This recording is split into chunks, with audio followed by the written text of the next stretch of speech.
대한민국에는 서울, 인천, 부산 등 약 17개 정도의 카지노가 운영이 되고 있습니다. 대부분은 이 국내 관광객들은 이용할 수가 없어요. 주로 외국인 전용 카지노이죠. 다만 유일하게 강원도 정선에 있는 강원랜드는 우리 국내인들도 이용할 수 있는 카지노입니다. 그런데 며칠 전에 JTBC 뉴스에 보니까 이 강원랜드 인근에 중고차가 엄청나게 많이 있다고 그래요. 이게 어떻게 된 일인가? 이 강원랜드 주변에 사북읍이라는 마을이 있습니다. 이 마을에는 전당포가 가득하답니다. 자동차를 가져오면 돈을 빌려준다는 문구가 있더라고요. 예를 들면 중고차 시세가 약 3,700만 원 정도 되는 고급 외제 차량을 이 전당포에 맡기면 최대 1,000만 원 정도를 빌려줍니다. 그럼 이자가 얼마냐? 열흘에 100만 원이에요. 그럼 한 달이면 300만 원이죠?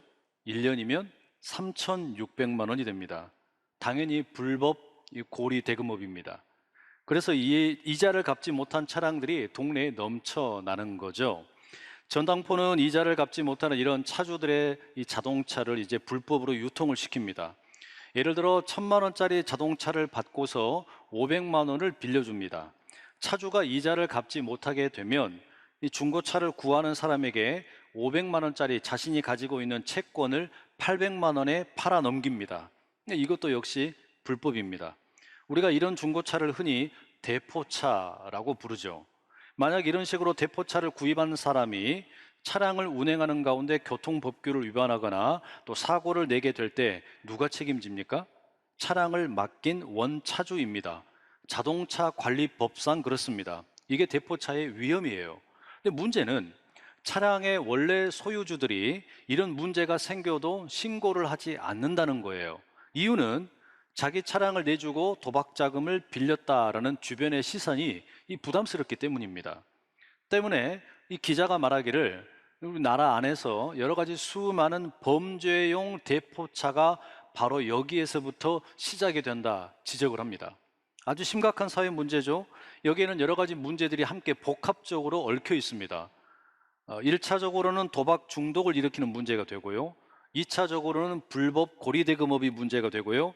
또 세 번째로는 차량 소유주의 명의가 도용되는 일이 생기고요. 마지막으로는 또 다른 범죄의 도구로 이와 같은 대포차들이 이용될 수 있다는 문제입니다. 심각한 문제죠.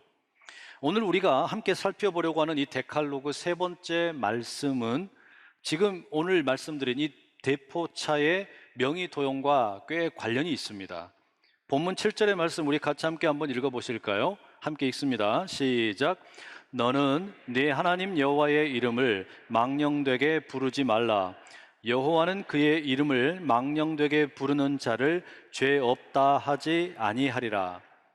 하나님의 이름을 망령되게 부르지 말라 금하고 있습니다. 망령되게라는 번역이 다소 어색해서 새번역 성경이나 공동번역 개정판은 함부로 부르지 말라 이렇게 옮기고 있어요. 번역상에 조금 차이가 있기는 하지만 뜻은 달라지지 않습니다. 이 십계명 세 번째 말씀의 의미는 마치 대포차의 명의를 도용하는 것처럼 하나님의 이름을 나쁜 용도로 사용하지 말라는 겁니다. 하나님의 이름을 나쁜 용도로 악용하지 말라는 이야기예요. 그러면 여러분, 우리가 구체적으로 어떻게 하는 것이 하나님의 이름을 악용하는 것이겠습니까? 적어도 한 세 가지는 우리가 언급할 수 있어요. 첫째는요, 저주하거나 욕을 할 때 하나님의 이름을 사용하는 겁니다. 이 고대 세계에서는 신의 이름으로 사람들을 저주하는 일이 많았다고 합니다. 고고하게 발굴 자료들에 의하면 신의 이름으로 상대방을 축복하는 경우보다 저주하는 경우가 훨씬 많았대요. 왜 사람들이 저주할 때 이 신의 이름을 사용했겠습니까? 신의 이름에는 능력과 힘이 있다고 생각했기 때문입니다. 그래서 신의 이름으로 축복을 하거나 저주를 하게 되면 그 신이 가지고 있는 힘과 능력으로 그 축복과 저주가 실현이 된다 이렇게 믿은 거예요. 바로 그런 이유 때문에 이 십계명 세 번째 말씀은 철저하게 금합니다. 하나님의 이름을 가지고 다른 사람을 저주하는 일에 쓰지 말라는 거예요. 두 번째, 하나님의 이름으로 거짓 맹세를 하는 거 그것도 하지 말라고 말씀합니다. 레위기 19장 12절에 보면 이런 말씀이 있어요. 너희는 내 이름으로 거짓 맹세함으로 네 하나님의 이름을 욕되게 하지 말라. 나는 여호와이니라.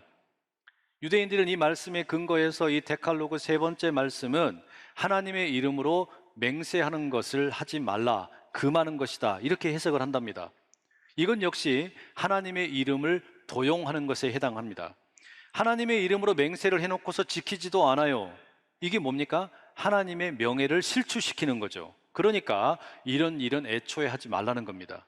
이와 같은 방식으로 하나님의 이름을 마술을 일으키는 것처럼 쓰지 말라는 겁니다. 이게 뭐와 같은 거냐면 범죄자들이 신용카드나 주민등록번호를 악용하는 것과 같아요. 여러분, 신용카드에 무슨 힘이 있습니까? 이 신용카드에 기록되어 있는 사람을 소환하는 힘이 있는 거예요. 주민등록번호, 그 숫자에 무슨 힘이 있어요? 그 숫자가 지칭하는 사람을 불러내는 힘이 있는 겁니다. 이와 같은 방식으로 하나님의 이름을 도용하지 말라라는 겁니다. 그러니 하나님의 이름을 함부로 부르지 말라라고 하는 것은 하나님의 명의를 도용하지 말라, 남을 저주하는 일이 되었든 헛된 맹세를 하는 일이 되었든 마술을 부리는 일이 되었든 그런 용도로 하나님의 이름은 쓰지 말라는 거예요. 그러면 여러분, 우리가 이와 같은 저주나 맹세나 마술의 경우에 하나님의 이름을 쓰면 안 되는데 우리가 쓰지 말아야 할 하나님의 이름이 뭐예요? 우리가 쓰지 말아야 하는 하나님의 이름이라는 게 도대체 뭘까? 성경에 보면 수많은 하나님의 이름이 소개가 되죠. 전능하신 하나님을 가리켜서 엘샤다이라고 부릅니다. 영원히 계시는 하나님을 가리켜서 엘올람이라고 부릅니다. 준비하시는 하나님을 가리켜서 우리가 여호와 이레라고 부릅니다. 치료하시는 하나님을 가리켜서 우리가 여호와 라파라고 부릅니다. 거기 계시는 하나님을 가리켜 여호와 삼마라고 부릅니다. 평화의 하나님을 가리켜서 여호와 샬롬이라고 부릅니다. 나의 목자가 되시는 하나님을 가리켜서 여호와 로이라고 부릅니다. 승리가 되시는 하나님을 가리켜서 여호와 니시라고 부릅니다. 이처럼 다양한 하나님의 이름이 성경 곳곳에 등장합니다. 그런데 이 용어들은요, 엄밀한 의미에서 하나님의 이름이라고 부르기에 곤란합니다. 왜냐하면 이것은 하나님께서 직접 자신의 이름이라고 가르쳐 주신 게 아니에요. 그러면 이와 같은 것들은 다 뭐냐? 사람들이 하나님에 대해서 붙인 별명입니다. 하나님에게 붙여준, 사람들이 붙여준 이름이란 이야기예요. 그래서 이것은 하나님 스스로 밝힌 이름이 아닙니다. 여러분, 그러면 하나님께서 직접 자신의 이름을 밝히시는 경우는 없냐? 있습니다.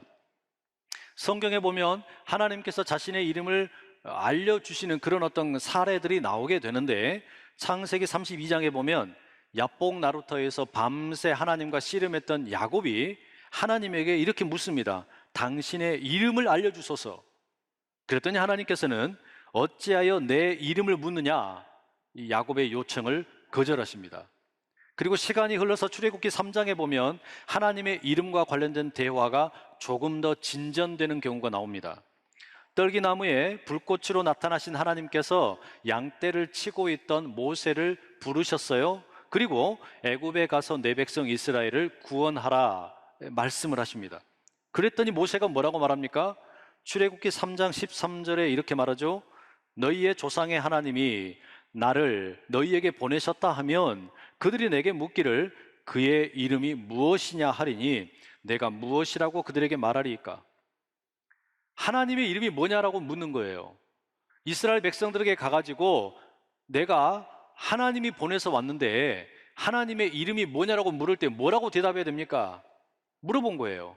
그랬더니 하나님께서 모세에게 이렇게 답변하시죠. 출애굽기 3장 14절인데요. 나는 스스로 있는 자이니라. 하나님께서 직접 자신의 이름을 명명하신 것은 이게 유일합니다.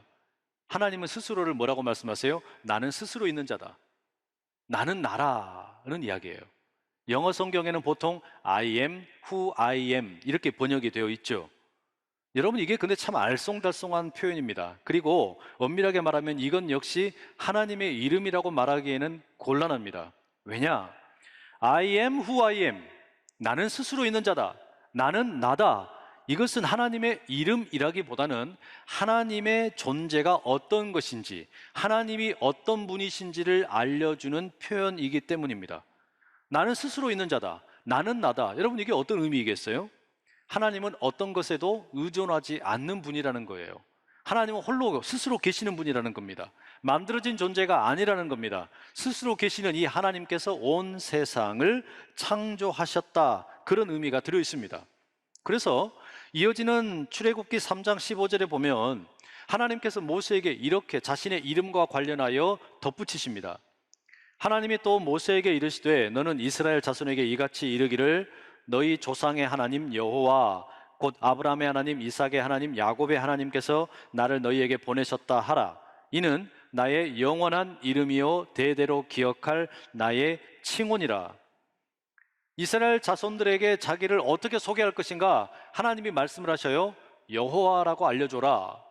여호와 너희 조상의 하나님이다. 이렇게 말씀을 하시는 거예요. 아, 그러면 하나님의 이름은 여호와구나. 우리가 이렇게 이제 생각이 되잖아요. 그런데 여러분, 이 여호와라고 하는 이 말도 쉽지가 않아요. 왜냐하면 여호와라는 말의 의미가 뭐냐면 앞서 말씀하신 나는 스스로 있는 자다, 나는 나다, 그 말의 또 다른 표현이기 때문입니다. 그러니 지금 하나님께서는 모세에게 자신에 대해서 부연 설명을 하시는데 뭐라고 말씀하시는 거냐면 나는 스스로 있는 자다, 나는 나다. 그러니 내가 누군가 하면 달리 표현할 방법이 없고 너희 조상들의 하나님이라고 설명해 줘라. 아브라함과 이삭과 야곱의 하나님이다. 그게 나를 가장 잘 표현하는 것이다. 이렇게 말씀을 하시는 거예요. 왜 그럴까요? 왜 하나님께서는 모세에게 자신의 이름을 뭔가 이렇게 우리가 쉽게 알 수 있는 것으로 가르쳐 주시는 게 아니라 나는 스스로 있는 자다, 나는 나다, I am who I am, 나는 여호와다. 왜 이렇게 말씀하시는 걸까요? 그 이유는요, 사실 하나님에게는 이름이 없기 때문입니다. 아니, 여호와라는 이름이 있는데 왜 이름이 없다 그래요? 말씀드린 것처럼 여호와 역시 이름이라기보다 하나님의 존재를 설명하는 겁니다. 하나님에게는 이름이 없다. 이게 여러분 무슨 의미겠어요? 사실 우리가 이름이라고 하는 것은 어떤 대상의 특징을 함축적으로 묘사하고 표현하는 겁니다. 그래서 이름은 다른 것과 구분되는 어떤 한정된 그 대상의 특징을 담고 있어요. 창세기 2장 19절에 보면 하나님께서 아담에게 언어를 선물로 주세요. 언어를 하나님께서 사람들에게 선물로 주신 거죠. 그리고 아담은 그 언어를 가지고서 하나님의 허락을 받아서 세상 모든 피조물들의 이름을 짓게 됩니다. 다양한 동물들과 식물들과 날아다니는 새들과 그들의 이름을 짓는 거예요. 멍멍 짖는 그 네 발 달린 짐승을 개라고 부르기로 했어요. 슬금슬금 걸어다니는 저 동물은 뭐라고 부를까? 고양이라고 부르기로 합니다. 꿀꿀 소리를 내면서 엉덩이를 좌우로 흔들고 가는 저건 뭐라고 부를까? 저건 돼지라고 부르자. 자기 주변에서 아담의 말을 똑같이 흉내내는 새는 뭐라고 부를까? 이건 앵무새라고 부르자. 시큼하면서도 달콤하고 빨가면서도 풋풋한 이 과일은 뭐라고 부를까? 이건 사과라고 부르자. 하늘에 높이 떠 있는 저 해를 향해서 얼굴을 향하고 있는 이 꽃은 뭐라고 부를까? 해바라기라고 부르자. 이 각각이 다 뭡니까? 이름이에요. 그 대상의 특징이 그 속에 규정되어 있는 겁니다. 아담은 그런 의미에서 보면 이름 짓기의 선수가 되었습니다. 자기가 경험한 대상에 대한 어떤 그 내용을 이름 속에 담아서 규정합니다. 여러분, 그게 이름이에요. 그럼 여러분, 우리가 하나님을 한정 지을 수 있겠습니까? 우리가 하나님을 제한할 수 있겠냐는 이야기예요. 우리가 하나님의 본질을 꿰뚫어 보고 그 하나님을 정말로 알아서 이 하나님의 이름을 붙일 수 있겠냐는 이야기예요. 그럴 수가 없죠. 하나님은 달리 말하면 이름으로 규정이 될 수 없는 분입니다. 하나님은 어떤 신학자의 표현을 빌리자면 이름으로 존재하는 모든 것들 위에 뛰어넘는 존재입니다. 그래서 우리가 흔히 부르는 찬양 가운데 모든 이름 위에 뛰어난 이름 뭐 이렇게 부르지 않습니까? 그 의미가 뭐겠어요? 이름으로 규정되지 않는 분이라는 겁니다. 그래서 하나님은 이름이 없어요.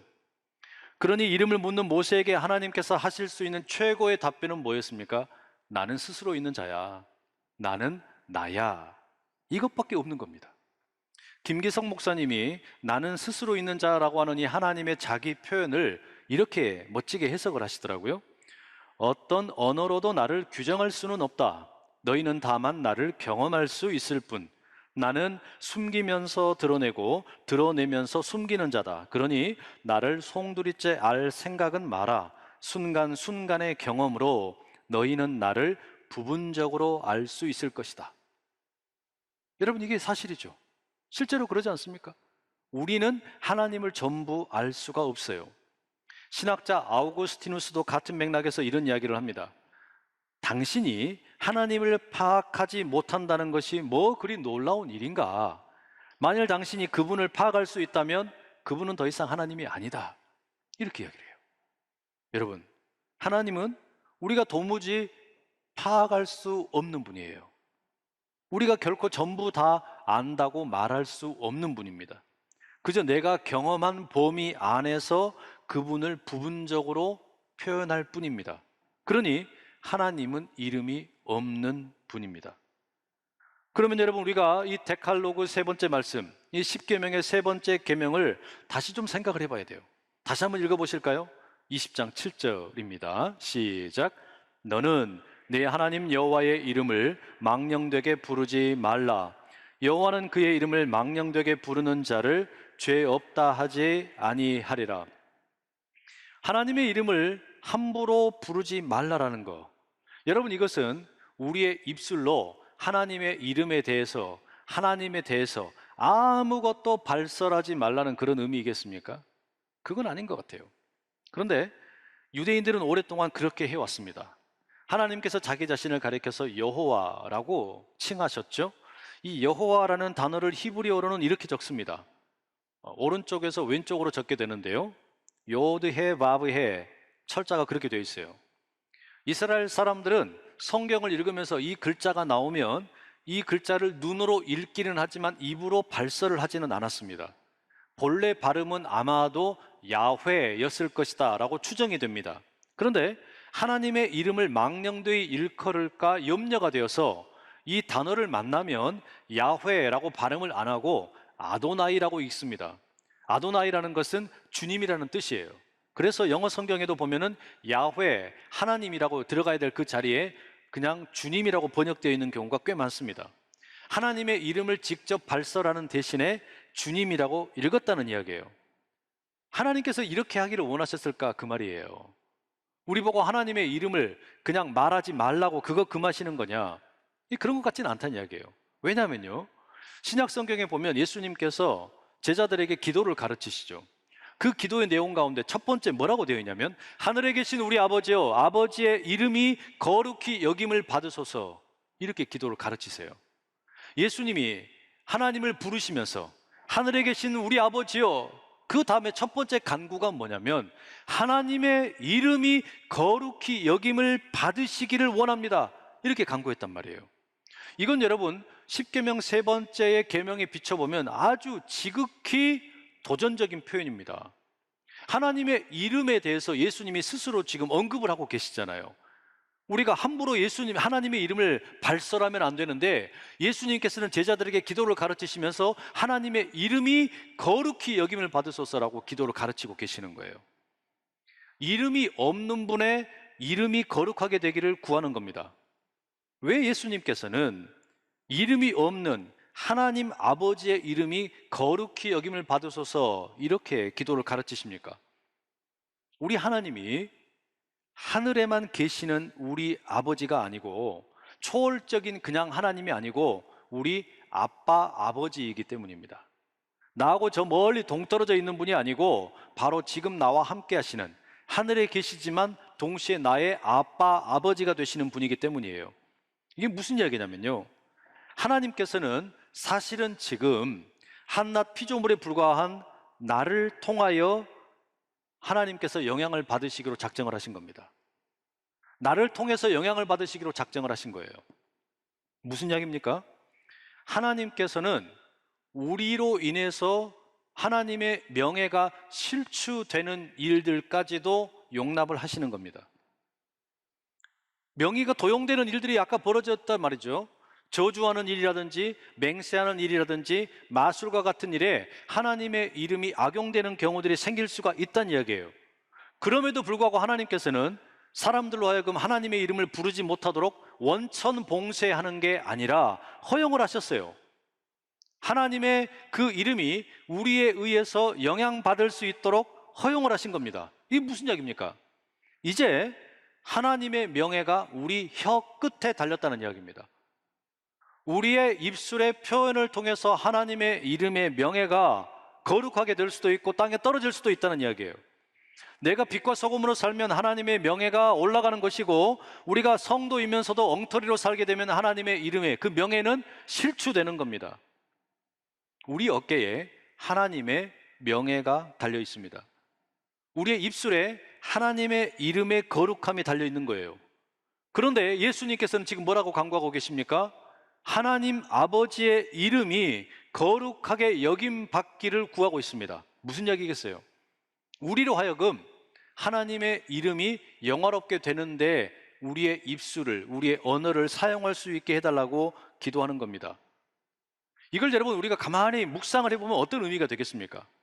이름이 없는 하나님의 이름을 부른다라는 거, 하나님의 이름에 먹칠을 하지 않고 하나님의 명예를 드높이며 살겠다라고 하는 거, 여러분 이게 어떤 거겠어요? 단순히 추상적인 교리나 습관적인 하나님, 종교적으로 반복되는 그런 하나님을 부르짖으라는 이야기가 아니에요. 날마다 살아계신 새로운 하나님을 경험하라는 겁니다. 내가 다 이해할 수 없는 낯설고 어색한 하나님을 느껴라는 이야기예요. 그리고 그와 같은 하나님을 경험하고 느낀다면 이제 그 하나님을 뭐 하라는 걸까요? 노래하라는 거예요. 노래하라. 찬양하라. 데칼로그 세 번째 말씀, 하나님의 이름을 함부로 부르지 말아라. 여러분 그것을 뒤집으면 어떻게 되겠습니까? 하나님의 이름을 합당하게 불러라. 다시 말하면 하나님의 이름은 우리가 찬양해야 할 이름이 되는 겁니다. 이 찬양은 어떻게 부르는 겁니까? 그냥 고정되어 있는, 박제화되어 있는 그런 하나님의 이름이 아니라 날마다 새로운 이름, 낯설게 다가오지만 하나님께서 보여주시는 그 하나님의 세계, 그것을 경험한 이로 하여금 자기 입술로 자기 경험 가운데 하나님을 노래하라는 거예요. 바로 그게 여러분 시편 시인들의 고백이죠. 시편 23편에 다윗이 자기 삶의 그 고백들을 담아서, 자기의 경험들을 담아서 얼마나 아름답게 노래를 합니까? 여호와는 나의 목자시니 내게 부족함이 없으리로다. 그가 나를 풀밭에 누이시며 쉴 만한 물가로 인도하시는도다. 내 영혼을 소생시키시고 자기 이름을 위하여 의의 길로 인도하시는도다. 내가 사망의 음침한 골짜기로 다닐지라도 해를 두려워하지 않을 것은 주께서 나와 함께 하심이라. 주의 지팡이와 막대기가 나를 안위하시나이다. 주께서 내 원수의 목전에서 내게 상을 차려주시고 기름을 내 머리에 부으셨으니 내 잔이 넘치나이다.